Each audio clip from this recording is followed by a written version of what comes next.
Bismillahirrahmanirrahim. Assalamualaikum warahmatullahi wabarakatuh.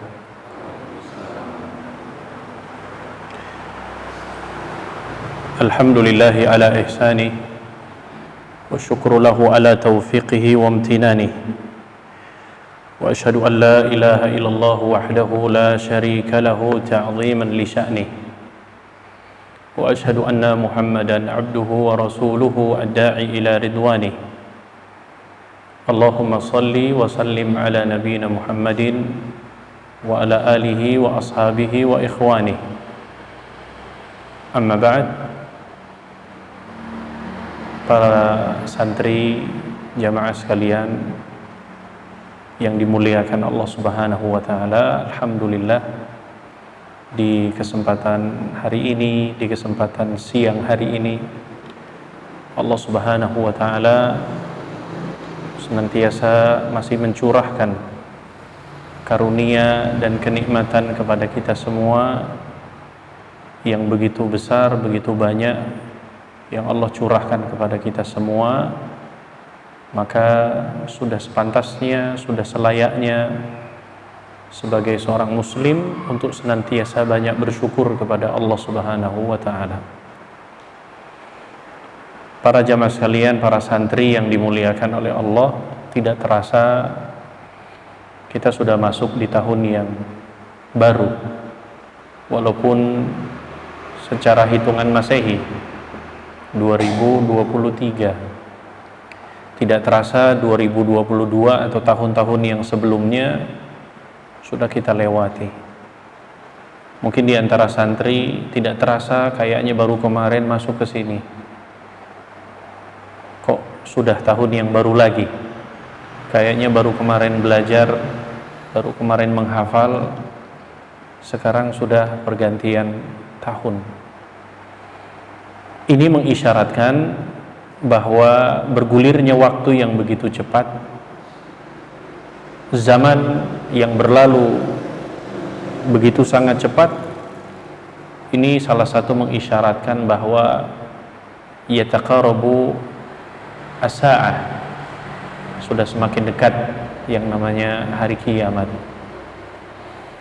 Tugas kita yang paling terpenting adalah bukan memikirkan, bukan disibukkan dengan kapan terjadinya hari kiamat, akan tetapi yang paling penting dari itu semua adalah madza nasta'datta bih, apa yang kita persiapkan, apa yang perlu kita persiapkan, bekal kita di dalam rangka untuk berjumpa dengan Allah Subhanahu wa taala dan menuju episode yang tidak akan pernah ada akhirnya, yaitu hari kiamat. Ikhwah sekalian, jamaah yang dimuliakan oleh Allah Subhanahu wa taala, siang hari ini tema kita adalah sekedar muhasabah, introspeksi. Walaupun saya katakan di awal tadi bahwa perpindahan tahun ini adalah hitungan Masehi, karena memang selayaknya seorang muslim itu adalah menggunakan bulan-bulan Islam atau yang dikenal dengan tahun-tahun Hijriyah.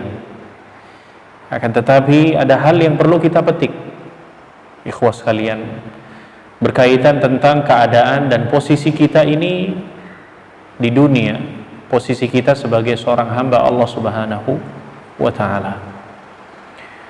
Dan berpindahnya tahun ini, kesempatan yang Allah masih berikan, umur, kesehatan, kemudian waktu luang, itu adalah sekian dari nikmat. Dan tentunya yang paling sangat urgent adalah usia, umur yang Allah masih berikan kepada kita semua. Oleh sebab itu Allah Subhanahu wa taala berfirman di salah satu di antara ayatnya di dalam Al-Qur'an, di surat yang ke-9, surat At-Taubah ayat yang ke-20. Allah Subhanahu wa taala mengatakan di dalam ayat tersebut, alladzina amanu wa hajaru wa jahadu fi sabilillahi bi amwalihim wa anfusihim a'zamu darajatan indallah wa ulaika humul faizun. Ayat ini Di dalam Al-Quran, kata atau kalimat yang berbicara tentang hijrah yang digandengkan dengan iman itu tidak kurang dari 8 ayat di dalam Al-Quran. Dan kalimat hijrah, kata hijrah di dalam Al-Quran itu tidak kurang dari 18 kali Allah Subhanahu wa ta'ala sebutkan. Salah satunya adalah di dalam ayat ini.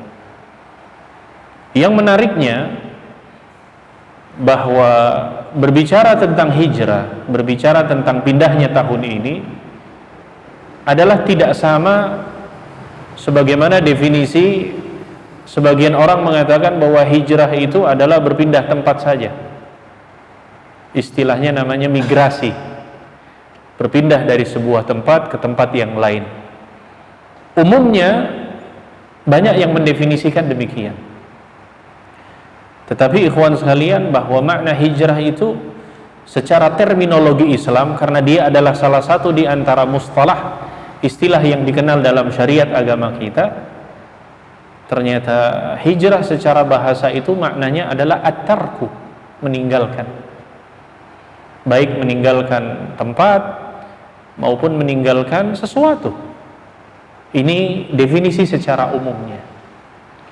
Oleh sebab itu, kalau kita tarik dalam sejarah, para ikhwas sekalian, para santri yang dimuliakan Allah, ternyata dalam sejarah itu Nabi SAW melaksanakan hijrah dalam seumur hidupnya 2 kali. Yang pertama adalah hijrah dari Mekah menuju ke Habasyah. Yang kedua adalah hijrah dari Mekah menuju ke Madinah.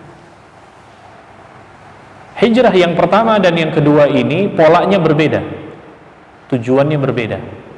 Kalau hijrah yang pertama ini dari Mekah menuju Habasyah, tujuannya adalah di dalam rangka untuk mencari keamanan. Sehingga hijrah yang pertama ini rata-rata yang berangkat adalah yang usianya sudah sepuh, sedangkan yang muda mesti tinggal karena mencari keamanan. Sedangkan pola yang kedua, hijrah yang kedua dari Mekah ke Madinah, yang dulu sebelum dinamakan sekarang Al-Madinatul Munawwarah, dulu namanya apa? Yathrib. Setelah Nabi SAW mencari tempat yang paling pas untuk dijadikan sebagai hijrah yang kedua, hijrah yang kedua ini polanya adalah sebagai memobilisasi, mencari basis kekuatan Islam. Yang sebelumnya dipilihlah tempat yang terdekat terlebih dahulu, Taif dan sekitarnya dalam beberapa kabilah, sampai pada akhirnya dipilihlah Yathrib yang sekarang dinamakan Al-Madinatu Al-Munawwarah. Yang kedua adalah hijrahnya dalam rangka memobilisasi, mencari basis kekuatan untuk menyebarnya agama Islam. Makanya hijrah yang kedua rata-rata yang berangkat adalah yang masih muda, sedangkan yang sudah sepuh tinggal. Akhirnya dari kota Madinah itulah memancar yang namanya kekuatan agama Islam. Waktu bergulirnya semakin kuat dan semakin berkembang yang namanya agama Islam, yang sekarang dari sejarah itulah kita rasakan nikmatnya berislam. Ikhwas sekalian, hijrah yang pertama dan yang kedua, istilah inilah yang disebut dengan hijrah makaniyah. Hijrah makaniyah, hijrah tempat namanya. Jadi meninggalkan satu buah tempat menuju tempat yang lain. Maka dalam terminologi Islam, dalam perspektif Islam, bahwa hijrah yang pertama ini adalah bukan sesuatu keharusan. Ya, seseorang meninggalkan sebuah tempat tinggalnya menuju tempat yang baru. Kalau kemudian tempat yang lamanya masih dianggap dalam kondisi aman untuk menjaga stabilitas ideologi keislamannya, maka hijrah bukan merupakan kewajiban pindah tempat.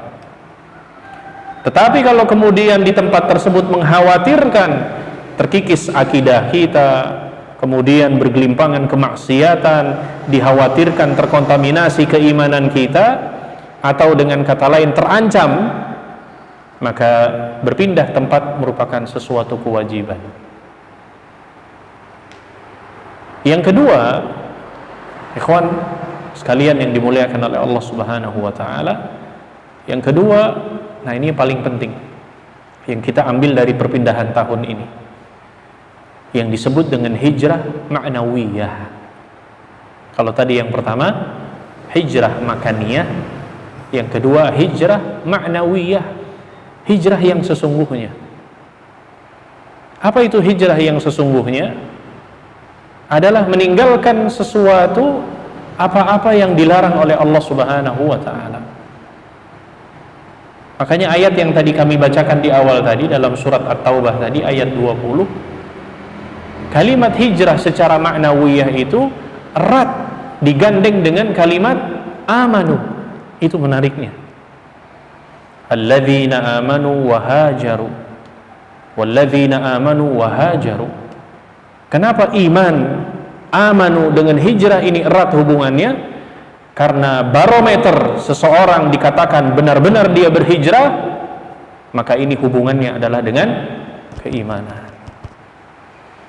Seorang muslim bisa meninggalkan sesuatu apa yang dilarang oleh Allah Subhanahu wa taala, maka yang menjadi barometernya adalah keimanan.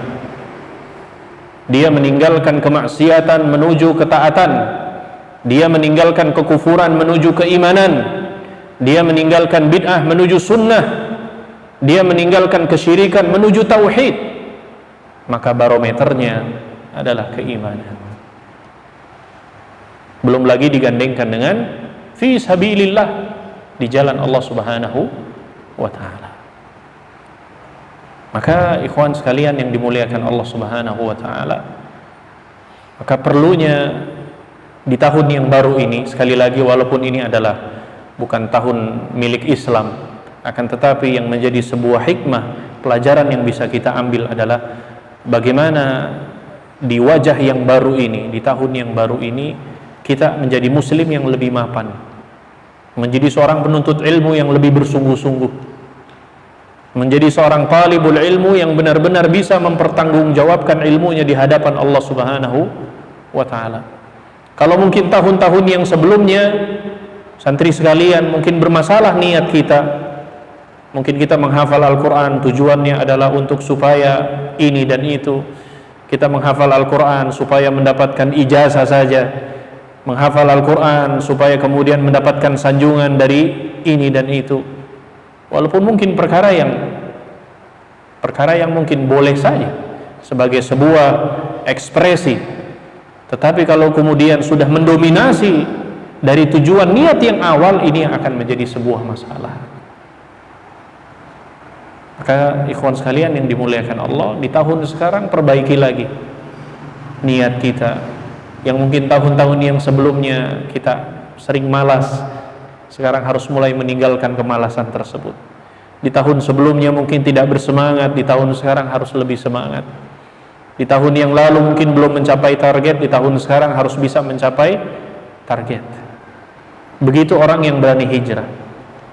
Kapan dia bisa meninggalkan sesuatu dan berubah keadaan menjadi lebih baik, maka ini menunjukkan bahwa kualitas keimanan yang ada di dalam diri kita. Oleh sebab itu, kita lihat bagaimana kebiasaan para sahabat radhiyallahu anhum jami'an. Mereka orang-orang yang sebagian besar, mungkin hampir seluruhnya terlahir bukan dalam keadaan Islam. Kalian semua yang duduk siang hari ini, alhamdulillah, lahir dari rahim seorang ibu, lahir dalam keadaan Islam, dibesarkan, dididik dalam keadaan Islam. Para sahabat radhiyallahu anhum jami'an mungkin hampir semuanya lahir bukan dalam keadaan Islam. Ada di antara mereka yang awal-awal masuk Islam, ada yang di pertengahan, ada yang belakangan masuk Islam. Tetapi ketika mereka sudah mendapatkan hidayah keislaman, maka keimanannya dirawat dengan sebaik-baiknya. Bahkan mereka kalau bisa menjaga keimanan tersebut untuk menjadikan sebuah modal mereka berjumpa dengan Allah Subhanahu wa ta'ala. Kita lihat bagaimana perjalanan hidup mereka di dalam rangka untuk mencari hidayah Islam dengan kesungguhannya. Siapa yang tidak kenal Salman Al-Farisi? Iya. bagaimana perjuangan dan semangatnya di dalam rangka untuk mencari hidayah keislaman. Harus tega meninggalkan kampung halamannya, meninggalkan keluarganya di dalam rangka untuk meninggalkan kekufuran menuju agama keimanan. Siapa yang tidak tahu kisahnya Khalifah Umar ibn al-Khattab radhiyallahu anhu dan beberapa sahabat-sahabat yang lain radhiyallahu anhum jami'an. Ikhwan sekalian yang dimuliakan oleh Allah Subhanahu wa taala, maka hidayah Islam ini adalah hidayah yang paling terbesar di antara hidayah yang lainnya. Maka di tahun 2023 tidak ada sesuatu kenikmatan yang besar yang Allah karuniakan kepada kita adalah ketika kita masih merasakan nikmatnya berislam, beriman dengan sebaik-baiknya.